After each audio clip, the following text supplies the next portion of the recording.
Hello YouTube and welcome back to the channel outside the target demographic. I have a video on an initial review and inspection of this guy, installing sights, lubing the internals. Today we're going to be replacing the muzzle device. Let's get started. Stock on most AR uppers you get is going to be the humble A2 birdcage muzzle device. What this will do, and clearly this is not loaded, but I will show you. We do not have a cartridge there. There is a hole in the middle, and that is in line with the barrel. That will allow the projectile to come out. And then you have 5 cuts along the top. So the principle behind this is to mitigate flash and provide very limited, I would say, compensation. Compensation, or a compensator, will be something that has cuts in the top, typically only the top. This one has it on the sides as well. As the projectile leaves the barrel, let's say it's sitting here, it allows the gases now following the path of least resistance to blow up before the projectile leaves, and now it blows both up and out, right? The benefit of allowing it to blow up is you're essentially using the gases to blow the rifle down, okay? So when you fire a cartridge, you're going to have recoil. Some of that recoil is going to come back into you, the operator, you, the shooter, and some of it is going to present itself as muzzle rise or muzzle flip if you're using a handgun. So the compensator will use the same amount of gases, so it's not costing the system anything, and divert them upwards, which is going to help mitigate the muzzle climb. What in turn that means is now, instead of the fire, unburnt gunpowder, concussion, hot gases, all that stuff being diverted away from you, the shooter, you now have some of it being blown 90 degrees upwards, with your face being like right here. So you're going to be feeling more of that concussion, more of it, more often, at a greater amount than if you didn't have one. It's cheap, it's efficient, it's effective for what it is.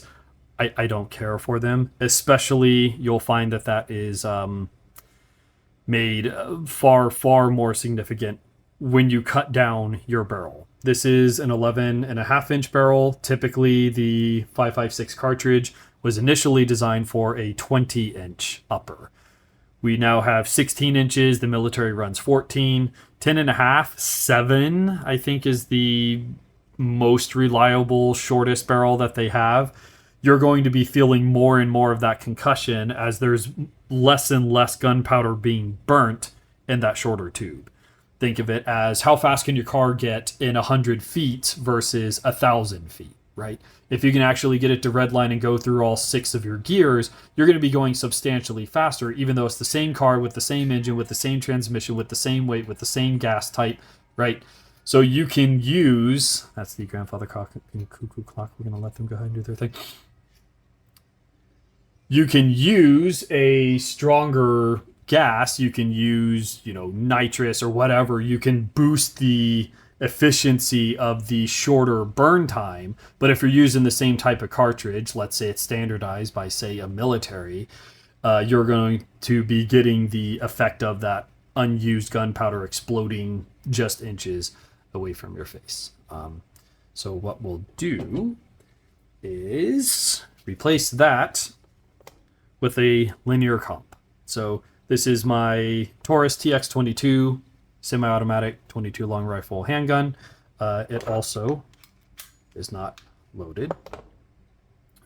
You'll notice it's a little bit longer. So this is really 3 inches, but the cup itself is only 2.5 versus this guy that's going to be just shy of 2 inches. So it is going to be a little bit more prominent. The weight, we will find out here shortly.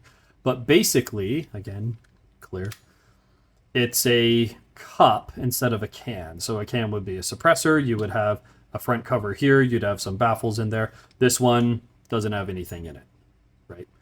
But what it does is just like a trumpet horn, it will allow you to divert just like a trumpet horn. You're not blowing everyone in the band's ears. You're only blowing the audience's ears. All of the unburnt gunpowder you can hear. That's all unburnt gunpowder in there starting to calcify, build up. But it will blow all the noise, fire, concussion, unburnt gunpowder, fireball, all that stuff away from you, the shooter. Now, on a 22 long rifle, is that overkill? Abso-friggin-lutely. Does every new person I have that's come out and never handled a firearm before point to this and say that made the difference, especially when they fire the other guns I have? Absolutely. So not only does it divert all that stuff away from you, the shooter, it makes it quieter for you, the shooter. Now you're not going to be able to run without hearing protection, or at least it's not recommended, but it makes the whole shooting experience a lot less threatening to someone who is new or someone who is inexperienced. Additionally, you're hanging more weight off the furthest point away from your hand, which just mechanically having more mass to try and reciprocate or move upwards is going to eat up more of that energy. So even if I were just to hang this amount of weight here, it's going to help mitigate that muzzle recoil and snap. So this is something I purchased off eBay. I think they're like 15, 16 bucks. Goes on to everything I have that has a threaded barrel, and it makes everything run much quieter, much less explodey, especially for people who, again, have never fired a firearm before. So let's go ahead and remove this guy. We're going to need an adjustable wrench, and the threading is going to be counterclockwise, or opposite what it usually is. So it should be clockwise. Now, depending on if they use Loctite or something on here, I don't know how much resistance this is going to give, but I will tell you, due to how far away the camera is, this is not something I can do on camera. So trust me when I say all I'll be using is an adjustable wrench. We'll pop that guy off. You'll notice everything here is rounded except right here and right here. These two surfaces are flat, which is ideal for getting the wrench onto and twisting off. So you don't need anything special, as I said. If you're concerned about marring or damaging anything, you could put a little bit of remnant of paper towel in between them, and that should help mitigate the damage. I really don't care. I just keep these in a drawer. But let me go ahead and pop this guy off, and I'll show you what it looks like without the muzzle device. All right, so again, all I did was put that on there, and it does rotate the direction you would think it would, counterclockwise if you're staring down the muzzle. So once it pops free, it will spin off quite nicely. So you have your threads, and you have a locking and timing ring. What you'll find out is with these guys, again, in order for this to work, the ports had to be pointing upwards, right? So if we time it, where the middle one, 1, 2, 3, right, is pointing up, you have to be able to time it straight, where even a little bit like that is going to blast the gun now downwards and to the side a little bit. This one's going to be blowing it like this. So now you have to time it, and you have to get different timing spacers and this, that, and the other, blah, blah, blah. It's a giant pain. So I will take these off. Standardized threading to put on one of the new linear comps. This comes with a new timing ring. They wrapped it in half-ply paper, and then you have your new comp.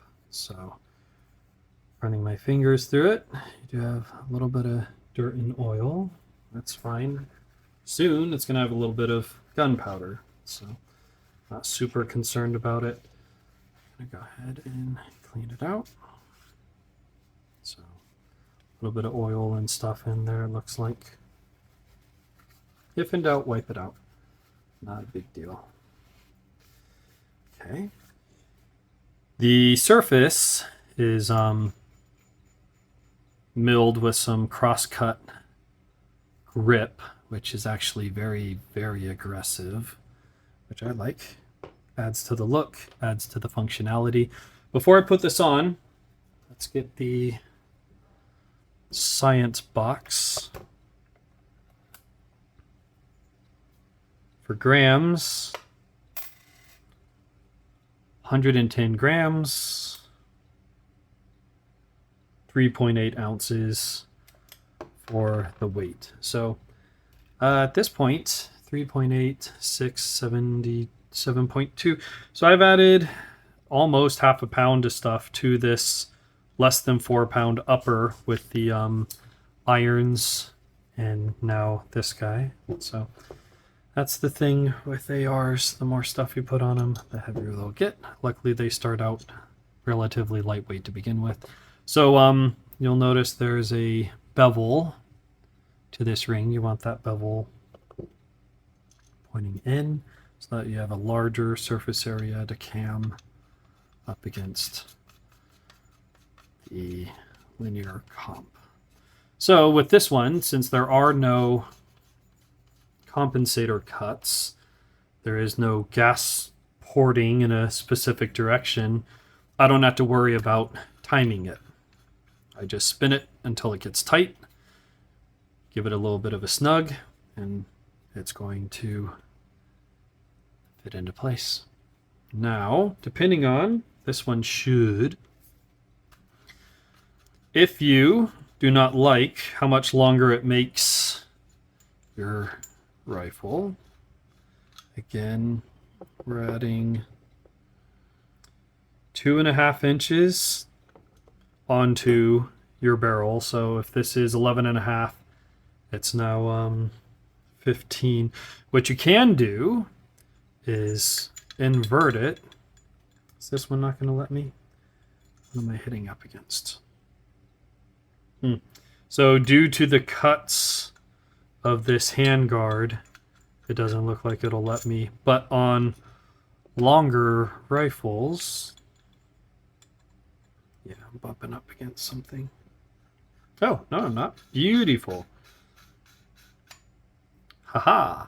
So I can invert that, and now it recesses quite nicely into the barrel, reduces the overall length by 2.5 inches, moves that weight further in while still protecting your threads from damage instead of just unscrewing it and leaving your threads exposed.